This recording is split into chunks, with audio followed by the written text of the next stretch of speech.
Boeing's brand new jet had a serious problem. They kept crashing.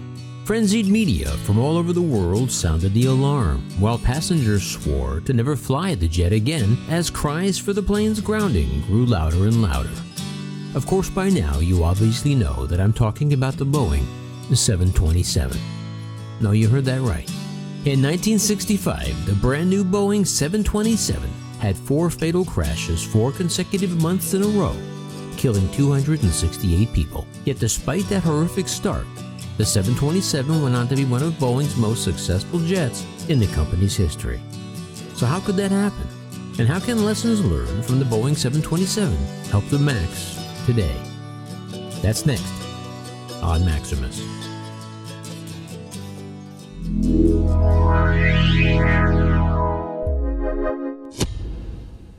Really quick before we start, if this is your first time on the channel, please make sure to click the subscribe button and ring the bell so you can be notified when we release new content.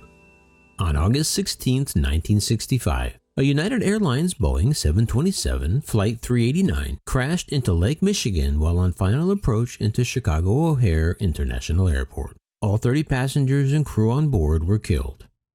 Just 3 months later, on November 8, 1965, an American Airlines Boeing 727 Flight 383 crashed during its approach into Greater Cincinnati Airport, killing 62 of 66 on board.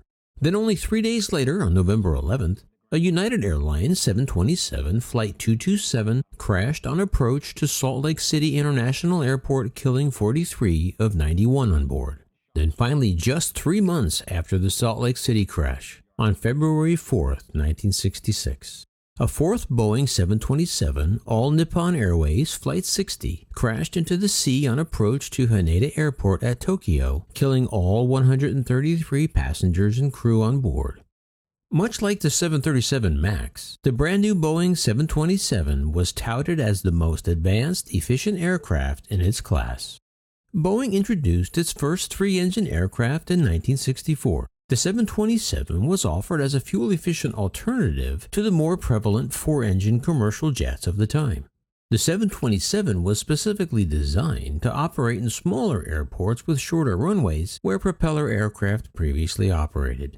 The 727 had a new wing flap configuration that provided extra lift that could slow the plane at a much faster rate than other competing aircraft. However, the flaps were unusually large and more elaborate than pilots were used to on previous aircraft they had flown. Thus, due to a lack of proper training, the pilots of each of the 4 crashed jets were unprepared for just how rapidly the plane would descend with the new wing and flap assembly. As a result of the 4 deadly 727 crashes in 4 consecutive months in 1965, this resulted in the immediate calls for its grounding. Looking back at this time in Boeing's history, Bill Waldock, professor at Embry-Riddle Aeronautical University and the head of the school's crash lab, said, "You had travel agents booking passengers away from the airplane, a move that could have actually killed the entire 727 program."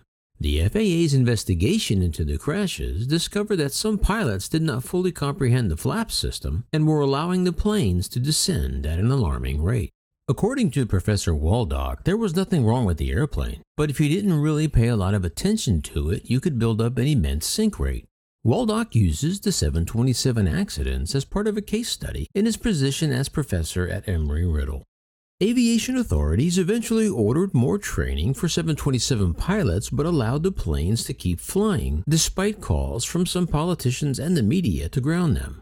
Boeing also made some modifications to the flight manual and to the procedures for flying the airplane on final approach. Soon after, all accidents related to the approach and landing ceased, and the 727 went on to a stellar career as one of Boeing's flagship aircraft for another 20 years.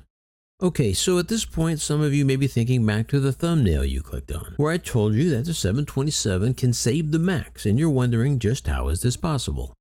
First, we have to take a look at what was done in the wake of the 727 crashes. They didn't overreact, and they worked the problems and eventually found the solutions.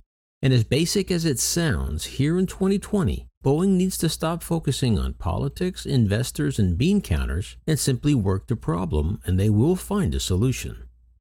However, the difference between the 727 and the MAX is that Boeing didn't fully understand ahead of time the problems pilots would encounter on the brand new 727.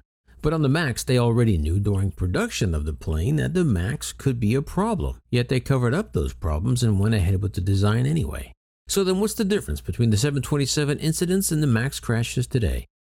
Why weren't the 727 crashes scrutinized as much as the 737 crashes today? Sure, the 727 crashes in 1965 made global headlines and people were scared, but the media back then was a different animal altogether. But there is one glaring difference between 1965 and 2020, and that of course is social media. Just imagine those 727 crashes in today's Twitter, internet, YouTube era. Imagine how many times worse the scope of that situation would have been if they had to be subjected to the same instant 24-hour social media barrage that we all live with today. It very well could have ended the 727 program entirely. However, because they had the time to properly address the problems presented by the information learned by crash investigators, without the constant noise from Twitter, social media, and 24-hour news stations, Boeing was able to work the problem and come up with a solution preventing a similar situation from happening again to the 727. However, Boeing also needs to recognize this whole MAX mess is entirely their fault due to the way they rushed the program to market. But again, like I said, it's not too late to fix the MAX. The 727 and the MAX crashes are really a result of the same problem: pilot training, or more accurately, lack of pilot training. Sure, the MCAS system was a major contributor to the MAX crashes, but that wasn't the true problem. The true problem was that Boeing intentionally hid information from the pilots in the case of the MAX. Additionally, they refused to even train MAX flight crews on the new software. For that, Boeing is now, and will be in the future, paying for that decision for years to come. In the case of the 727 crashes, Boeing never intentionally hid anything. However, the result was the same.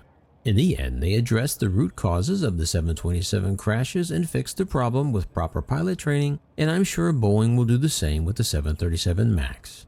In the case of the 727, the terrified flying public did in fact get back into the 727s and safely flew on her until she flew her last passenger flight in 2019, 47 years after her maiden flight.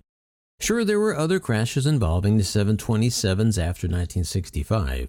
However, the 70s and 80s were a dangerous time to fly, unlike today. Back then, hearing news of an airline crash wasn't uncommon. Thankfully, the airline industry fixed that problem too, and major airline crashes today are very rare, and flying is still the safest form of transportation. Why do I have a feeling this video is going to trigger a wide variety of comments? What do you think? Can Boeing save the MAX? Let me know down below.